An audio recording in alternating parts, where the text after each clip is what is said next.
കുറച്ച് കൊഞ്ച് കിട്ടിയിട്ടുണ്ട് കേട്ടോ. എന്നാൽ പിന്നെ ഇന്ന് കൊഞ്ച് ഫ്രൈ ആയാലോ. ആദ്യമേ തന്നെ കൊഞ്ചെല്ലാം നന്നായി ഒന്ന് ക്ലീൻ ചെയ്തെടുക്കാം. കുറച്ചധികം വെള്ളത്തിലൊന്ന് കഴുകിയെടുക്കണം കേട്ടോ. ഈ ഷെല്ലുള്ള മീനുകളിലൊക്കെയാണ് ഒരുപാട് വിഷം അടിയുന്നതെന്നൊക്കെ കേട്ടിട്ടുണ്ട്. അതുകൊണ്ട് തന്നെ നന്നായി കഴുകിയെടുക്കാം. ഇനി നമുക്കിതിലേക്ക് വേണ്ടുന്ന പൊടികൾ ഇട്ട് കൊടുക്കാം. 1 സ്പൂൺ മുളക് പൊടി, 2 സ്പൂൺ മല്ലിപ്പൊടി,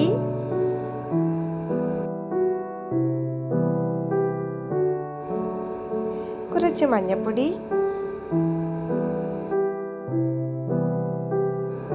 പിന്നെ വേണ്ടുന്നത് കുറച്ച് കുരുമുളക് പൊടിയും കൂടെയാണ്. ഇനി ആവശ്യത്തിന് ഉപ്പ് കൂടെ ചേർത്ത് കൊടുക്കാം.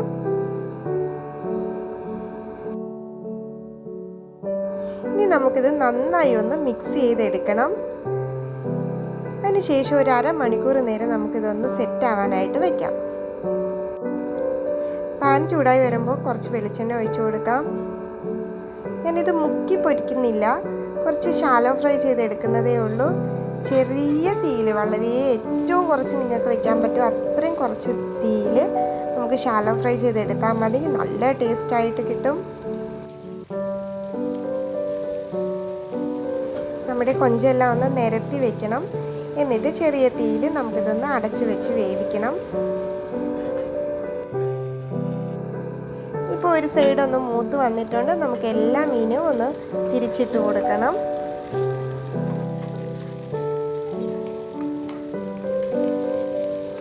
ഇനി ഇതിലേക്ക് നമുക്ക് കുറച്ചധികം കറിവേപ്പില ചേർക്കാം. എന്നിട്ട് എല്ലാം കൂടെ ഒന്ന് നമുക്ക് മൂടി വെച്ച് ഒന്നുകൂടെ ഒന്ന് വേവിച്ചെടുക്കണം. അപ്പോൾ ആ കറിവേപ്പിലയുടെ ടേസ്റ്റ് എല്ലാം ആ മീനിൽ പിടിച്ച് കിട്ടും. കണ്ടില്ലേ, നമ്മുടെ കൊഞ്ചെല്ലാം നന്നായി ഫ്രൈ ചെയ്ത് കിട്ടിയിട്ടുണ്ട്. എല്ലാ സൈഡും ഒന്ന് തിരിച്ചിട്ട് നന്നായി ഒന്ന് വറുത്ത് കോരണം. ഇത്രയേ ഉള്ളൂ. ഇഞ്ചിയും വെളുത്തുള്ളിയും ഒന്നിൻ്റെ ആവശ്യമില്ല. കുറച്ച് ഇൻഗ്രീഡിയൻസ് കൊണ്ട് നമുക്ക് ടേസ്റ്റിലും എളുപ്പത്തിലും ഉണ്ടാക്കിയെടുക്കാം.